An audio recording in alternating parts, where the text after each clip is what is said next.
Ayo berinvestasi akhirat, bangun rumahmu di surganya. Sempurnakanlah ibadah Anda dengan beramal jariah yang pahalanya tidak terputus hingga akhir kiamat.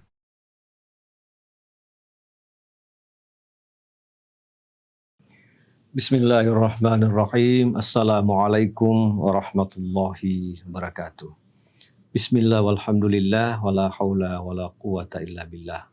Allahumma salli wa sallim ala sayyidina Muhammadin wa ala alihi wa sahbihi wa mawalah wa ba'd.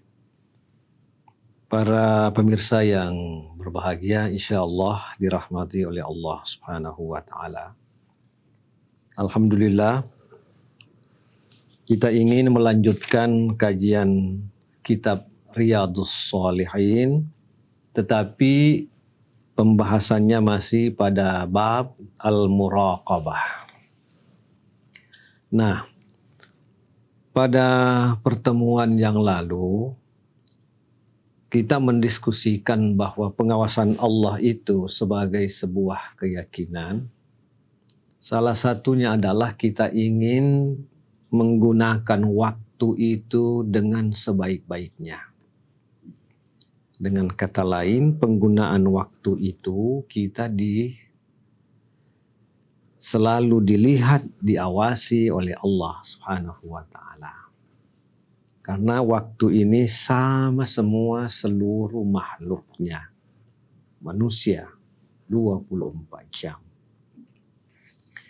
Sesuatu yang dibagi sama, tapi yang diperoleh itu berdasarkan pemanfaatan oleh masing-masing pengguna waktu itu. Modal sama. Manusia itu, umat Islam itu punya modal yang sama. Waktunya 24 jam. Tetapi produktivitasnya, penggunaan waktu itu beragam. Ada yang banyak, ada yang tinggi, ada yang sedang, ada penggunaan waktunya rendah. Nah, ini semua bagian yang akan diawasi, dimintai pertanggungjawaban oleh Allah Subhanahu wa taala. Ada hadis Nabi sallallahu alaihi wasallam yang patut kita renungkan, bahwa ittaqillaha haitsuma kunta. Bertakwalah kepada Allah haitsuma kunta, di mana saja berada. Dalam keadaan apapun, kita tetap harus bertakwa kepada Allah Subhanahu wa taala. Jadi bertakwa tidak punya batas. Tidak memiliki batas, tidak memiliki ruang. Kadang-kadang bertakwa kepada Allah itu, manusia itu yang membuat batas-batas, membuat ruang. Jangan ada batas, di mana saja kita berada. Lalu kemudian bagaimana kalau misalnya bertakwa, kita taat, kita menggunakan waktu sebanyak-banyaknya, sebaik-baiknya. Lalu kemudian kita lupa. Kalau kita lupa, kita istighfar. Nah, ada resep lagi. Wa'atbi'il sayyi'atal hasanata tamhuha. Nah, ketika misalnya terjadi masalah, terjadi kesalahan, maka wa'atbi sayyi'ata al-hasanata tamhuha. Maka yang keburukan yang pernah kita lakukan itu harus diikutkan dengan kebaikan. Ini buruk, kita menyesal. Tapi harus diganti dengan kebaikan. Jadi, maka kalau itu yang dilakukan, maka tamhuha, keburukan atau kesalahan yang pernah kita lakukan pada waktu-waktu yang lalu itu, yang kemudian kita ganti dengan kebaikan, itu akan tamhuha, terhapus.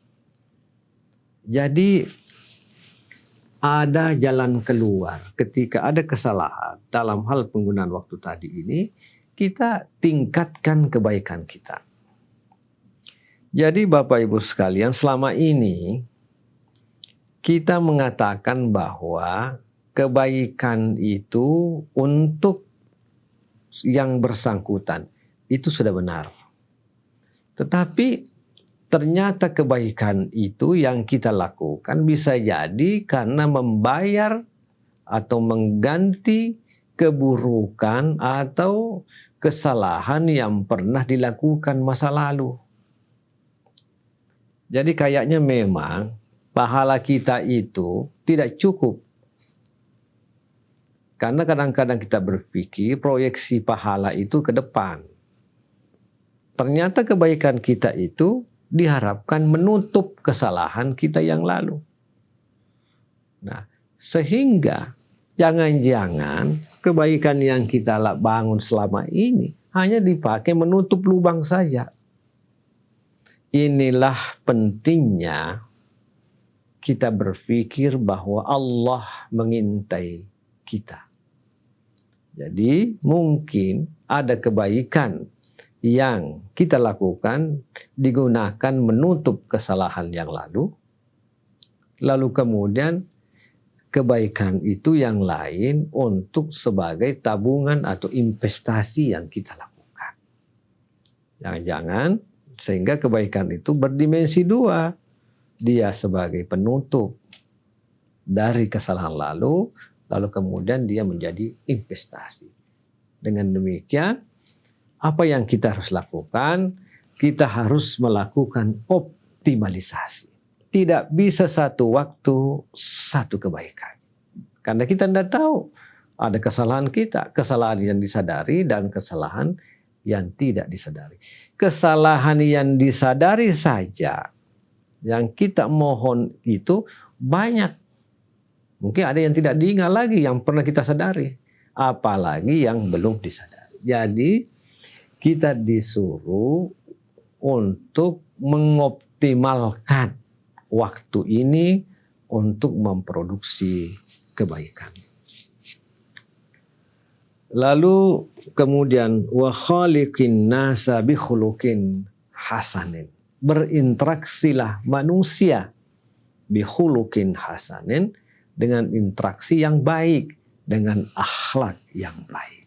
Manusia siapa saja, dari latar belakang apa saja, kita ini umat Islam disuruh menampilkan perilaku yang mulia, akhlak yang mulia.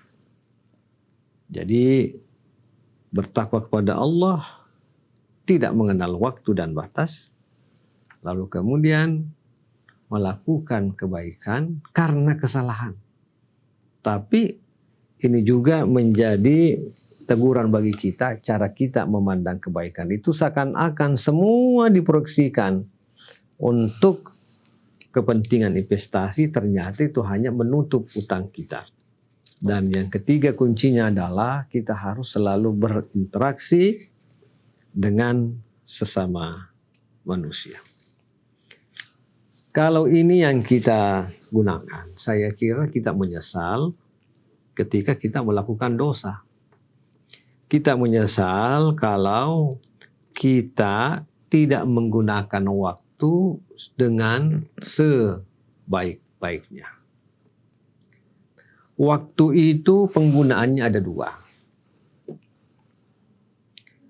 Ada waktu yang digunakan dalam arti ketaatan kepada Allah untuk melakukan ibadah wajib.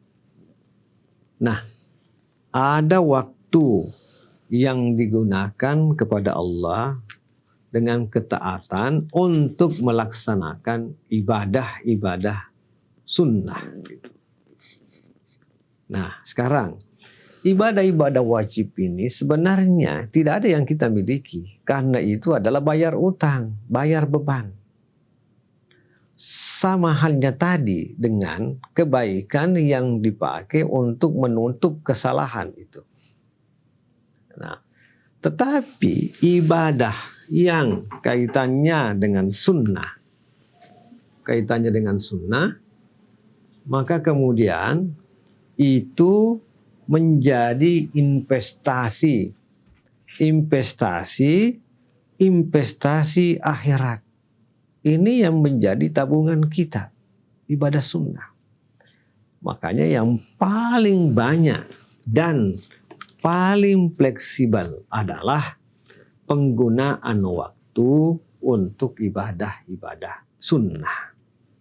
Ibadah-ibadah sunnah ini kita memilih, kita melihat mana yang kita bisa lakukan secara berkelanjutan. Itu kaitannya dengan penggunaan waktu. Bapak Ibu yang dimuliakan oleh Allah Subhanahu wa taala. Kita butuh malu. Malu kalau kita ini istilah sekarang tidak berkinerja. Berkinerja di hadapan Allah Subhanahu wa taala. Kita malu. Mengapa kita malu? Karena seluruh fasilitas disiapkan. Fasilitas waktu, fasilitas ilmu, fasilitas dalam keadaan kesempatan sama, lalu kemudian keamanan. Luar biasa. Kita malu kalau tidak melakukan ini. Mengapa kita malu? Karena kita lihat aneka rahmat Allah Subhanahu wa taala jauh lebih besar dibanding dengan ibadah yang kita lakukan. Kita diberikan kesehatan. Kita diberikan ada kesempatan. Tetapi kesempatan ini kita tidak gunakan. Nah, Allah itu mengintai kita. Allah itu sangat dan sangat memperhatikan kita. Hanya saja kita ini sebagai hamba kadang-kadang lupa. Kita lupa sehingga kita malas. Ada Allah yang mengintai kita. Seharusnya kita ditegur, tetapi Allah itu Ar-Rahman, Ar-Rahim. Kita tidak ditegur. Kita diberikan kebebasan melakukan itu. Nah, supaya jiwa kita ini malu di hadapan Allah Subhanahu wa taala, kita selalu ingat nikmat Allah Subhanahu wa taala. Nikmat Allah sangat luar biasa. Itu yang kemudian mendorong kita untuk menggunakan dengan baik sehingga kemudian kita kuat beribadah kepada Allah Subhanahu wa taala. Para pemirsa yang dirahmati oleh Allah Subhanahu wa taala. Kita lanjutkan hadis berikutnya. Idza sa'alta. Ini ada pesan Nabi bahwa jika kamu meminta. Jadi Nabi itu pernah ketemu seorang anak. Lalu kemudian memberi pesan kepadanya. Iza sa'alta, jika kamu meminta, fas'alillah, maka mintalah kepada Allah Subhanahu wa ta'ala. Wa idasta'anta fasta'in billah. Jika engkau memohon pertolongan, maka mintalah pertolongan kepada Allah Subhanahu wa taala. Meminta, apa yang kita minta? Kita minta kepada Allah supaya kita ini menjadi hamba-hamba yang bersyukur. Orang yang bersyukur itu artinya ada keinginan untuk mengoptimalkan nikmat itu. Jangan kita minta mobil. Nanti mobil itu nggak bisa kita kendalikan. Mintalah sebagai hamba yang selalu bersyukur kepadamu. Bersyukur karena kita taat kepada Allah. Bersyukur karena kita malu terhadap rahmat Allah yang sangat luar biasa. Ini doa yang selalu kita minta. Ya Allah, jadikanlah hamba-Mu ini sebagai hamba yang bersyukur kepadamu. Iza sa'alta fas'alillah. Sekali lagi, jika engkau meminta, mintalah pada Allah. Wa idza sta'anta fasta'in billah. Kalau kamu meminta tolong, bagaimana pertolongan, memohon pertolongan kepada Allah? Kita mohon kepada Allah, ya Allah, saya berlindung kepadamu ya Allah dari hal-hal yang membuat kami berlaku riya. Saya mohon kepadamu ya Allah sebagai hamba-Mu yang menuntut, yang memohon tentang keridhaan-Mu. Jadi bersyukur kepada Allah sebagai permintaan seorang hamba, lalu kemudian memohon, meminta tolong kepada Allah untuk menjadi hamba-hamba yang mencari keridhaannya. Dengan dua doa ini insya Allah, maka kita merasakan kedahsyatan iman.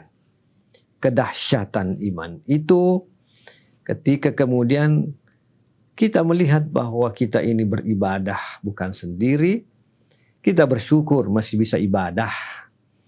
Kita memohon pertolongan pada Allah agar yang kita minta itu bukan yang lain, tetapi ya Allah, jadikanlah hamba-Mu ini sebagai hamba yang mencari keridhaan-Mu, ya Allah. Semoga bermanfaat. Wassalamualaikum warahmatullahi wabarakatuh. Ayo dukung media dakwah Masjid Agung Al-Akbar dengan ikut berdonasi pengadaan alat multimedia dan operasional dakwah. Usia boleh terputus, pahala jariah mengalir terus.